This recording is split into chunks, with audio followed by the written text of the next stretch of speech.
Welcome back to Network Africa. Now, here's something you definitely don't see every day. It has emerged that an Egyptian military court has mistakenly sentenced a 4-year-old boy to life in prison for murder last week.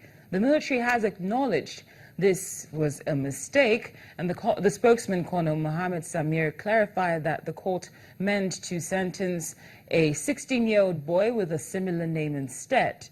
The 4-year-old Ahmed Mansour Karani Ali was convicted along with 115 others in connection with riots by Muslim Brotherhood supporters in Fayum province back in 2014.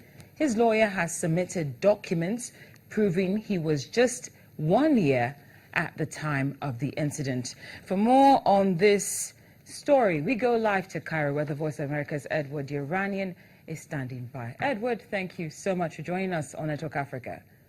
My pleasure, Cynthia. Now, when I first saw this story, I actually thought it was a joke, but apparently it's not. What more can you tell us? Well, it does sound ridiculous. Egypt's judicial system is rather idiosyncratic during the best of times. During the worst of times, it's more nonsensical to an outsider, at least. I would say this, the names, as the Army and the Interior Ministry have pointed out already, in an Arab country are often very similar. And, if you have oftentimes when Western countries like the United States go bombing people they consider terrorists, they come up with someone by the name of Abu Ali al-Libi, which means he has a son by the name of Ali, and he's from Libya, which is not a very distinct name. So that's part of the problem. But at the same time, this particular case is absurd in that they arrested the father for 4 months. I would assume, if I were just guessing, that's probably because the system is so overloaded at this point that they just couldn't find the right person, and they thought that the father was the one who was wanted by the courts. And the police, when they come to arrest people, they're merely carrying out orders. I think that's the way things work in most Arab countries, and Egypt is probably about the same on that level. Other than that, I think the judicial system in Egypt, you actually have a better chance of coming out in the end in an Egyptian court because you usually get 3 trials. I shouldn't say usually, you always do.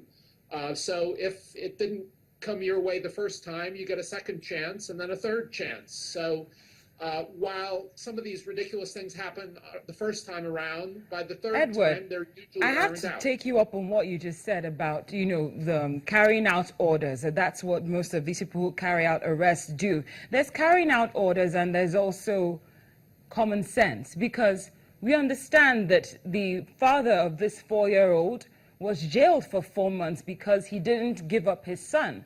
So I don't think, based on the reports that we've seen, they were actually coming for the 2-year-old at the time, the time of the arrest. And the father of the boy has also been on air saying that he doesn't want them to take his son away. So it's hard to separate this fact. The government is saying it was, or the authorities are saying it was a mistake, but why was the father thrown in prison instead?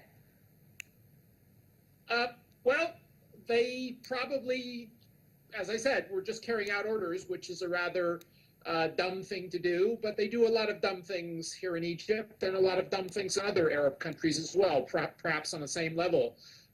Which is neither to justify them nor to criticize them. But part of the problem here is that if you reform the system, you have a lot of Islamists who want a Sharia-based law and law code, and that is even worse. If you look at the way that's applied in some countries and in some non-countries like Islamic State, it's considerably worse. So when you hear a lot of Egyptians claiming they want to have Sharia law, you have to ask yourself which is better. And ultimately, a ridiculous system like this oftentimes is better than the alternative. And, if you ask a lot of Egyptians what Sharia means, they don't even know.